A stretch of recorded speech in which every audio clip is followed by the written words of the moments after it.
Everyone, welcome back to my YouTube channel. आज की हमारी कहानी है माँ बिना कैसा मायका। माँ से जुड़ा है मायका। माँ के ना होने का सूनापन, पिता का अकेलापन और उनका बेटी का इंतजार कैसे नहीं देख पाई मैं। बच्चों की गर्मियों की छुट्टियां लगे अभी 2 दिन ही हुए थे। सुबह सुबह पापा का कॉल आ गया। बोले, बेटा कब आओगी? मैंने अनमने मन से बोल दिया, पापा कुछ पक्का नहीं है, ऋषि टूर पर गए हैं, उनके आने के बाद देखती हूँ। पापा की आवाज़ रुआसी हो गई। बोले, बेटा तुम्हारी माँ नहीं है तो क्या हुआ, तुम्हारा मायका तो है और मैं तो हूँ। ऋषि से बात करो और जल्दी आ जाओ। मैं जी पापा के आगे कुछ बोल ही नहीं पाई। जब तक माँ थी उनसे रोज फोन पर ढेरों बातें करती थी। साल में एक बार गर्मी की छुट्टियों में मैं पूरे 10 दिन के लिए मायके जाती थी। वो सुख किसी जन्नत से कम नहीं होता था। बच्चों से ज़्यादा मुझे गर्मी की छुट्टियों का इंतज़ार रहता था, पर जब से माँ गई मेरा मायके जाने का मन ही नहीं करता। ऐसा लगता है जैसे मेरा मायका ही खत्म हो गया। एक सूनापन, एक खालीपन सा मेरी जिंदगी में भर गया है। पापा एकदम शांत स्वभाव के थे और कम बोलते थे, पर सबकी ज़रूरत का पूरा ध्यान रखते थे। ऐसा नहीं कि मैं पापा को प्यार नहीं करती थी, पर बचपन से मैं माँ से ज़्यादा करीब थी। अपने सारे सुख दुख एक सहेली की भांति मैं उनसे साझा करती थी। आज सुबह सुबह पापा का कॉल आया तो उन्हें मना नहीं कर पाई। पापा का दिल रखने के लिए ऋषि से बोलकर अगले ही हफ्ते के टिकट करवा लिए और पहुंच गई मायके। जैसे ही दरवाजे पर पहुंची, माँ की याद आ गई। ऐसा लगा जैसे वो अभी बाहर निकलकर मुझे गले लगा लेंगी। सोच के आंखें भर आई, किंतु आज माँ की जगह पापा बाहें फैलाए मेरा इंतजार कर रहे थे। सालों बाद पापा को गले लगा के खूब रोई। पापा ने अपने आंसू छुपाते हुए प्यार से मेरे सिर पर हाथ फेरा तो दिल थोड़ा हल्का हो गया। बहुत दिन बाद पापा को देखा, कमज़ोर लग रहे थे। वैसे तो भाई और पापा सभी मेरा बहुत ध्यान रख रहे थे।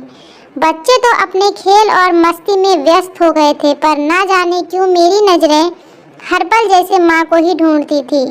आज भी पापा पहले की तरह रोज खाने के बाद मेरी पसंदीदा मटका कुल्फी लाना नहीं भूलते थे।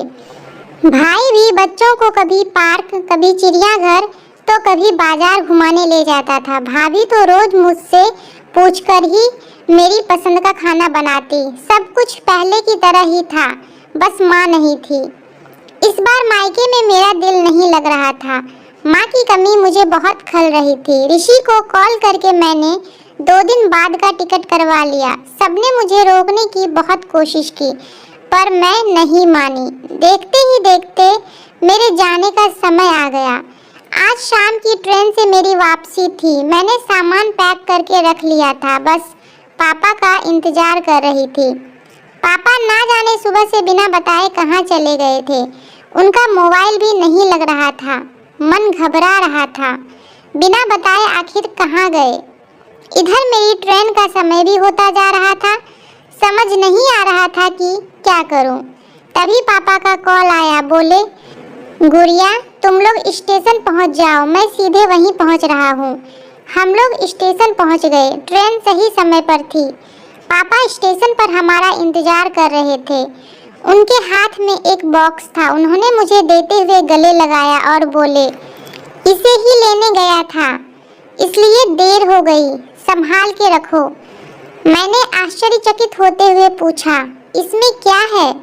पापा की आंखें भर आई। अपने आंसू पोंछते हुए बोले, तुम्हारी माँ का प्यार। कुछ समझती तभी ट्रेन आ गई। हमें ट्रेन में बैठा के पापा और भाई ने विदा कर दिया। मेरी नज़रों से ओझल होने तक पापा वहीं खड़े हाथ हिलाते रहे।